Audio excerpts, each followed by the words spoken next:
ಭಾರತ ಪಾಕಿಸ್ತಾನ ಯುದ್ಧದ ಕಾರ್ಮೋಡದ ನಡುವೆ ಪಾಕಿಸ್ತಾನ ಇನ್ನೊಂದು ಪ್ರಮುಖ ಕಿತಾಪತಿಯನ್ನು ಮಾಡಿದೆ ಅಂತೇಳಿ ಮಾಹಿತಿ ಲಭ್ಯ ಆಗಿದೆ. ಅದೇನು ಅಂತ ಹೇಳಿದ್ರೆ, ಭಾರತದ ರಕ್ಷಣಾ ವೆಬ್ಸೈಟ್ಗಳನ್ನು ಪಾಕಿಸ್ತಾನ ಹ್ಯಾಕ್ ಮಾಡಿದೆ ಅಂತೇಳಿ ಪಾಕಿಸ್ತಾನದವರೇ ಸ್ವಯಂ ಘೋಷಣೆ ಮಾಡಿಕೊಂಡಿದ್ದಾರೆ.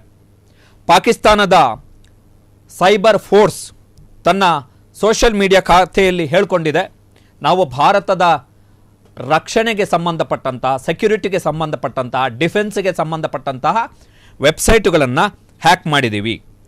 3 ಪ್ರಮುಖ ವೆಬ್ಸೈಟ್ಗಳು. ಒಂದು ಮಿಲಿಟರಿ ಎಂಜಿನಿಯರ್ ಸರ್ವಿಸಸ್, ಎರಡನೆಯದ್ದು Manohar Parrikar institute of defence studies ಮತ್ತು ಅನಾಲಿಸಿಸ್, ಮೂರನೆಯದ್ದು ಶಸ್ತ್ರಾಸ್ತ್ರ ವಾಹನ ನಿಗಮ ಲಿಮಿಟೆಡ್. ಈ 3 ವೆಬ್ಸೈಟುಗಳನ್ನು ನಾವು ಹ್ಯಾಕ್ ಮಾಡಿದ್ದೀವಿ ಅಂಥೇಳಿ ಪಾಕಿಸ್ತಾನ ಹೇಳಿಕೊಂಡಿದೆ.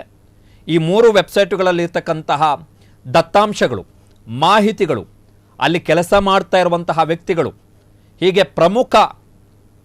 ಪ್ರಮುಖ ದಾಖಲೆಗಳನ್ನು, ಮಾಹಿತಿಗಳನ್ನು, ರಹಸ್ಯಗಳನ್ನು ತಾನು ಹ್ಯಾಕ್ ಮಾಡಿದ್ದಾಗಿ ಪಾಕಿಸ್ತಾನದ ಸೈಬರ್ ಫೋರ್ಸ್ ಘೋಷಣೆಯನ್ನು ಮಾಡಿಕೊಂಡಿದೆ. ಶಸ್ತ್ರಾಸ್ತ್ರ ನಿಗಮ ಲಿಮಿಟೆಡ್ನ ವೆಬ್ಸೈಟನ್ನು ಹ್ಯಾಕ್ ಮಾಡಿದ್ದಂತಹ ಪಾಕಿಸ್ತಾನದವರು ಅದರಲ್ಲಿ ಭಾರತದ ಯುದ್ಧ ಟ್ಯಾಂಕ್ನ ಬದಲಿಗೆ ಪಾಕಿಸ್ತಾನದ ಯುದ್ಧ ಟ್ಯಾಂಕ್ನ ಇಮೇಜನ್ನು ಹಾಕಿದ್ರು. ಪಾಕಿಸ್ತಾನದ ಸೈಬರ್ ಫೋರ್ಸ್ ಹ್ಯಾಕ್ ಮಾಡಿದಂತಹ ಸಂಘಟನೆ ಏನಿದೆ ಅದೇ ಹೇಳಿಕೊಂಡ ಪ್ರಕಾರ ಮಿಲಿಟರಿ ಎಂಜಿನಿಯರ್ ಸರ್ವಿಸ್ MES ಇದಕ್ಕೆ ಸಂಬಂಧಪಟ್ಟಂತಹ ಡೇಟಾಗಳನ್ನು, ದತ್ತಾಂಶಗಳನ್ನು, ರಹಸ್ಯ ಮಾಹಿತಿಗಳನ್ನು ನಾವು ಕದ್ದಿದ್ದೀವಿ. ಜೊತೆಗೆ Manohar Parrikar institute of defence studies ಅಂದರೆ ರಕ್ಷಣಾ ಅಧ್ಯಯನ ಮತ್ತು ವಿಶ್ಲೇಷಣೆಗೆ ಸಂಬಂಧಪಟ್ಟಂತಹ ಮನೋಹರ್ ಪರಿಕ್ಕರ್ ಹೆಸರಿನ ಸಂಸ್ಥೆ ಏನಿದೆ, ಇದರಿಂದ ಸುಮಾರು 10 GB ಡೇಟಾವನ್ನು ನಾವು ಕದ್ದಿದ್ದೀವಿ.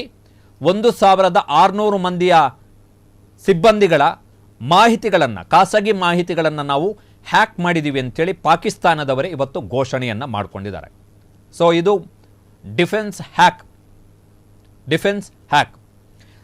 ಈ ಹ್ಯಾಕಿಂಗ್ನ ಬಗ್ಗೆ ಘೋಷಣೆ ಆಗ್ತಾ ಇದ್ದ ಹಾಗೆ ಭಾರತ ಸರ್ಕಾರ ಶಸ್ತ್ರಾಸ್ತ್ರ ವಾಹನ ನಿಗಮ ಏನಿದೆ ಆ ವೆಬ್ಸೈಟನ್ನು ಸ್ವಲ್ಪ ಆಫ್ಲೈನ್ ಮಾಡ್ತು.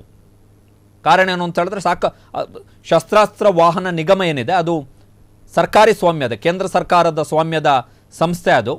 ಸೊ ಆ ವೆಬ್ಸೈಟನ್ನು ಸ್ವಲ್ಪ ಹೊತ್ತು ಆಫ್ಲೈನ್ ಮಾಡಿದರು ಪಾಕಿಸ್ತಾನದ ಖದೀಮರಿಗೆ ದತ್ತಾಂಶಗಳು ಸಿಗಬಾರ್ದು ಅಂಥೇಳಿ. ಸೊ ಇದು ಹ್ಯಾಕಿಂಗ್ ಮಾಡಿರುವಂತಹ ಪಾಕಿಸ್ತಾನದ ಹ್ಯಾಕಿಂಗ್ ಕಿತಾಪತಿ. ಆಮೇಲೆ ಈ ರೀತಿಯಾದಂಥ ಹ್ಯಾಕಿಂಗನ್ನು ಪಾಕಿಸ್ತಾನ ಇದೇ ಮೊದಲು ಮಾಡ್ತಾ ಇರುವಂಥದ್ದಲ್ಲ. ಈ ಹಿಂದೆ ಕೂಡ ಭಾರತದ ರಕ್ಷಣಾ ವೆಬ್ಸೈಟುಗಳನ್ನು ಹ್ಯಾಕ್ ಮಾಡಿ ಮಾಹಿತಿಗಳನ್ನು ಕದಿಯುವಂಥ ಹುನ್ನಾರವನ್ನು ಪಾಕಿಸ್ತಾನ ಮಾಡಿತ್ತು. ಈಗ ಭಾರತ ಪಾಕಿಸ್ತಾನ ಯುದ್ಧದ ಕಾರ್ಮೋಡದ ಹೊತ್ತಲ್ಲಿ ಪಾಕಿಸ್ತಾನ ಆ ಕಿತಾಪತಿಯನ್ನು, ಆ ಕುತಂತ್ರವನ್ನು, ಆ ಚಾಳಿಯನ್ನು ಮತ್ತೆ ಮುಂದುವರೆಸಿದೆ. ಕ್ಷಣ ಕ್ಷಣದ ಸುದ್ದಿಗಳಿಗಾಗಿ ಫ್ರೀಡಂ ಟಿವಿ ಸಬ್ಸ್ಕ್ರೈಬ್ ಮಾಡಿ, ಲೈಕ್ ಮಾಡಿ ಹಾಗೂ ಫಾಲೋ ಮಾಡಿ. ಹೊಸ ಸುದ್ದಿಗಳ ನೋಟಿಫಿಕೇಶನ್ಗಾಗಿ ಬೆಲ್ ಐಕಾನ್ ಮೇಲೆ ಕ್ಲಿಕ್ ಮಾಡಿ.